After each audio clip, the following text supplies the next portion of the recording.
let's have some fun with Casey at the bat.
The outlook wasn't bright for the Mudville Nine that day.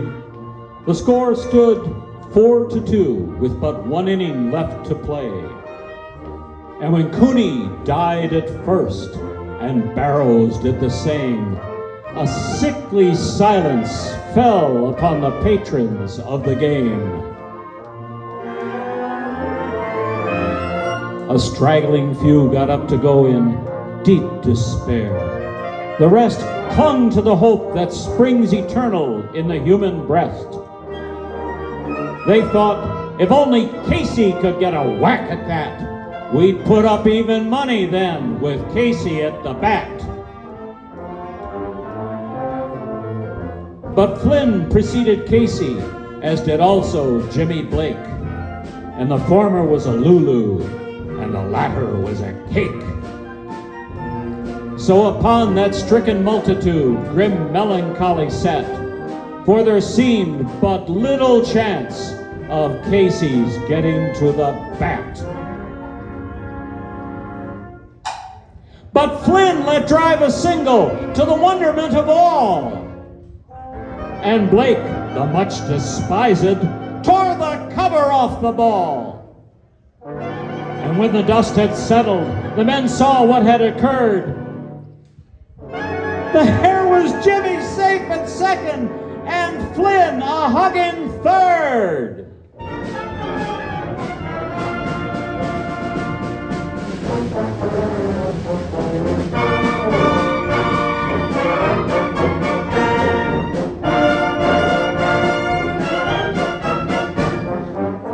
Then from 5,000 throats and more, there rose a lusty yell.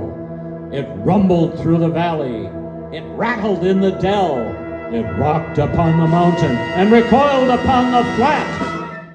For Casey, mighty Casey, was advancing to the bat.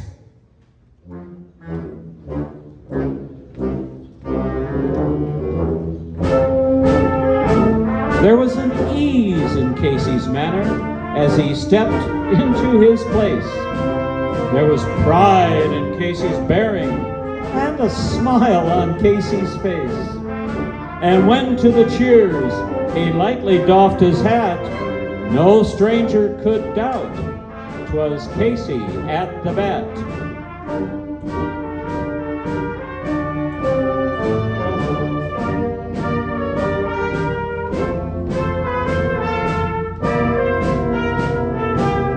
"10,000 eyes were upon him as he rubbed his hands with dirt. 5,000 tongues applauded when he wiped them on his shirt. Then, while the withering pitcher ground the ball into his hip, defiance gleamed in Casey's eye, a sneer curled Casey's lip. And now the leather-covered sphere came hurling through the air, and Casey stood a-watching it in haughty grandeur there. Close by the sturdy batsman, the ball unheeded sped. "That ain't my style," said Casey. "Strike one," the umpire said.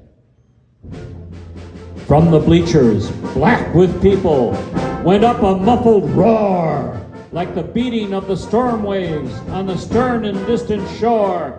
"Kill him! Kill the umpire!" shouted someone in the stand. You know, they'd have likely killed him too had not Casey raised his hand. With a smile of Christian charity, great Casey's visage shone. He stilled the rising tumult. He bid the game go on. He signaled to the pitcher, and once more the spheroid flew. But Casey still ignored it. And the umpire said, "Strike two."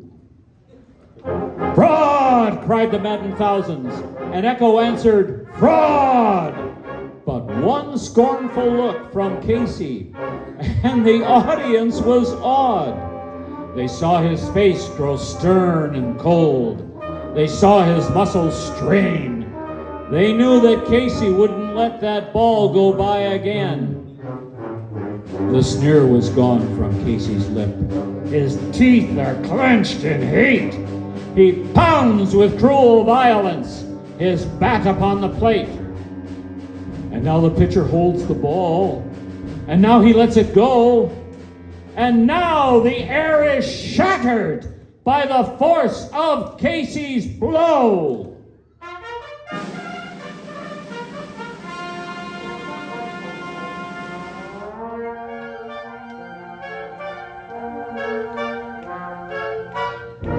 Oh, somewhere in this favored land, the sun is shining bright. The band is playing somewhere, and somewhere hearts are light, and somewhere men are laughing, and somewhere children shout. But there is no joy in Mudville. Mighty Casey has struck out.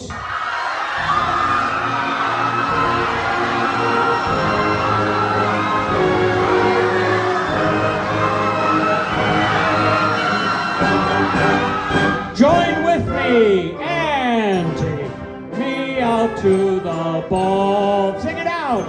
And take me out with the crowd. Buy me some peanuts and Cracker Jack. I don't care if I ever get back, so let's root, root, root for the home team. If they don't win, it's a shame, for it's 1, 2, 3 strikes, you're out at the old ball game.